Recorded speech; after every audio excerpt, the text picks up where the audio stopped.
Shabbat Shalom. Shabbat Shalom. And Happy New Year again. At least we can hope that it will be happy. Certainly we are seeing something right now that is rather timely and yet also surprising, which is to say we are witnessing the inverse of the Hanukkah story, at least along some axes geographically. In the Hanukkah story, who were the main enemies of the Maccabees and the Jews of Judea? Hellenizers.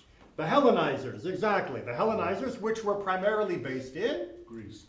No, not this particular group of Hellenizers. Originally from Greece and spread out by Alexander the Great, he had long since perished, and he himself was not so big on forcing Hellenization, but it was one of the successor kingdoms that was now in charge, known as the Seleucid or Seleucid Empire, and they had a home base just to the north of Israel.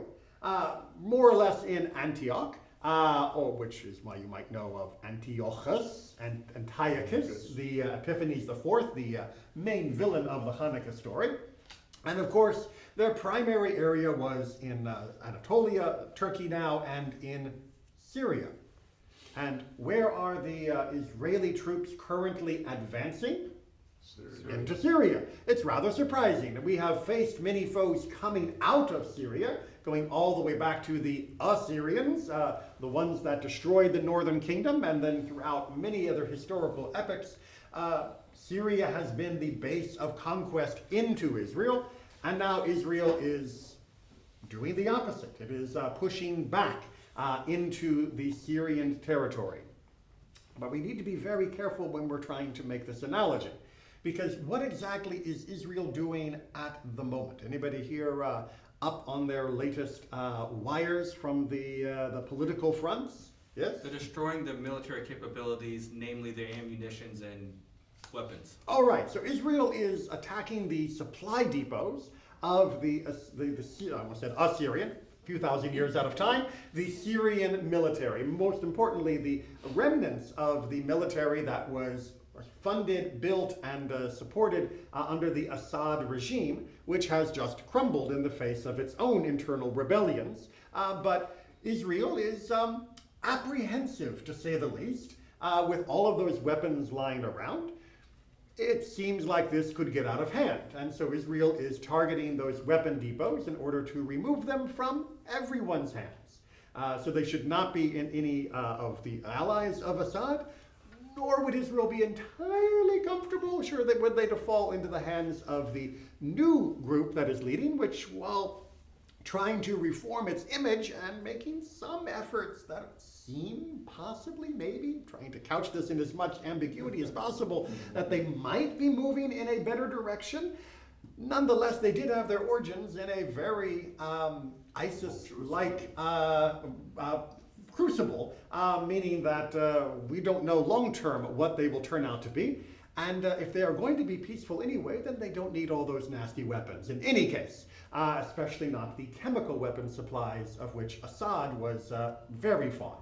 So Israel is trying to remove that. Israel is also stationing more troops on the other side of Mount Hermon. Mount Hermon is the huge mountain, relatively speaking, in the north of the Israel. It's on the border between Israel and Syria. And Israel has gone across that border to station more advanced warning radars and sensors and all that other good techno stuff to make sure that if anything does start to come south, that Israel will be well prepared and that it will not be able to attack the communities on the Golan, which is part of Israel, without proper warning, which of course would mean preventing it from reaching the Golan at all together. Now, if you've been following any of that news, you may or may not have also followed news from the news channels, which are not always as friendly to Israel as we might like. And if you were to read their headlines, from Al Jazeera or the like, it's told a little differently. It is not Israel is removing Iranian missile factories from Syria. It is Israel is conquering Syria. Israel is invading Syria. Israel is taking Syrian territory. Israel is invading Syrian sovereignty. Say that 5 times fast. And of course, this is par for the course because we all know that the Israelis are ravenous empire builders, and this is just one more slice of the Arab world that they are trying to take for their own. And yes, this is how it is being portrayed in much of the rest of the world's press. But that is not at all what it seems that Israel is actually doing.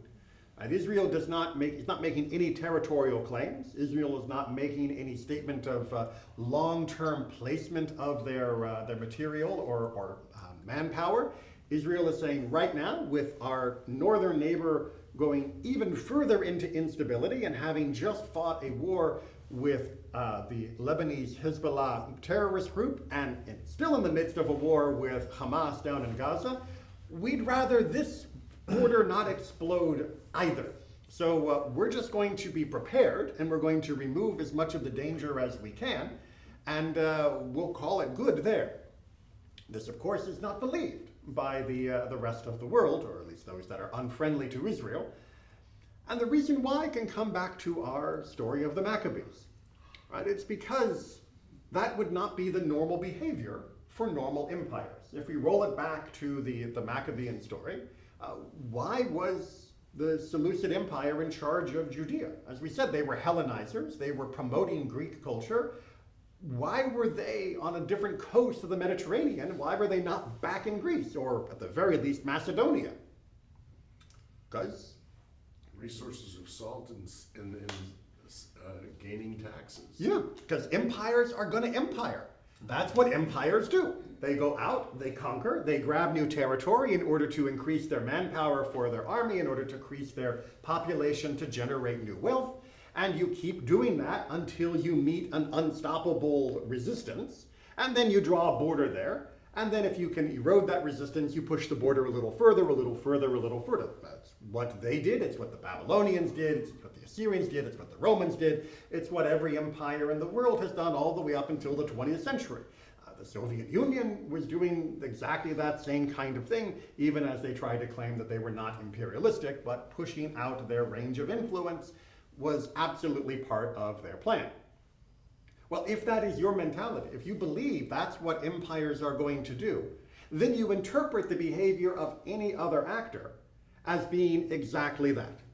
You see, there's a psychological trick that we all play on ourselves, which is we believe that most other people in the world are kind of like us. Now, if you are a nice, kind, patient sort of person, then you probably have a very positive view of the rest of the world. You imagine that most other people are basically decent at heart, and yeah, they can be a little bad under wrong circumstances, but they're okay. On the other hand, if you are a thief, you believe everybody is a thief. If you are an abuser, you believe everybody is an abuser. It is part of our defense mechanism to make our own crimes seem perfectly normal and thus acceptable. And that means that we are not truly one of the bad people in the world. We're just normal. Well, this happens on political and international stages as well. If you are interested in building up your empire, if you believe that the entire world should be governed simply by the rule of strength, of whoever has the most weapons gets to make the most decisions, then you believe that's how other countries are operating as well. And when Israel, which has one of the most powerful armies in the region, moves some of its troops forward, since if you were to do that, you would know you were doing it to claim territory, you naturally assume that they must be doing it to claim territory, to project out their borders of sovereignty and all of the other good imperialistic goals. But of course, that's not what Israel was doing. Just like during the Maccabean revolt, we were not fighting against the Seleucid Empire in order to replace them as an empire.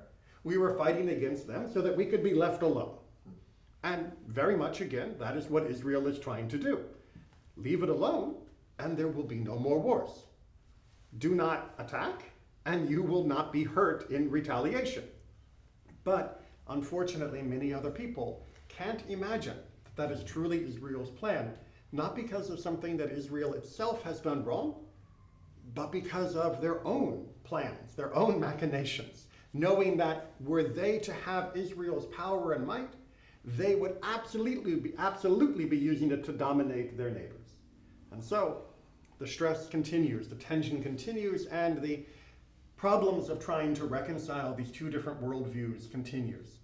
Hopefully, we will see that the new government in Syria perhaps will be more stable and more willing to, at the very least, have tranquility, if not actual peace.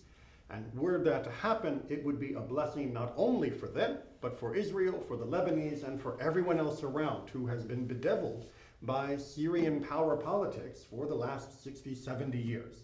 So we can hope for a brighter 2025 for all of the people there, knowing that it will bring a gift for everyone else in the region as well. And we can only hope and still take care of the weapons in the meantime.